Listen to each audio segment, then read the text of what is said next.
Panginoon, maraming salamat sa mga bagong dadating na pagpapala sa araw na ito. Mga pagkakataon na nawala sa akin dati. Alam kong ibibigay mo na naman sa akin ang mga nawalang chances na dapat kinuha ko at dapat kinamit ko.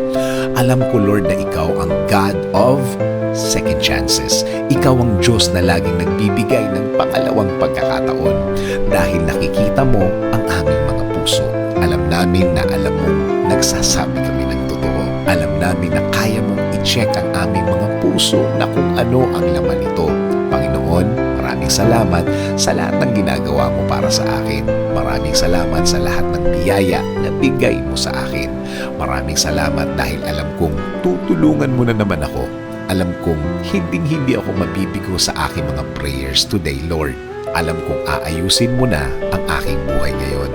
Alam kong darating na ang mga solusyon sa aking mga problema ngayon. At alam kong kapag sa'yo nanggaling ang solusyon, hindi na ito manganganak pa o madaragdagan pa ng mga problema ulit. In Jesus' name I pray. Amen.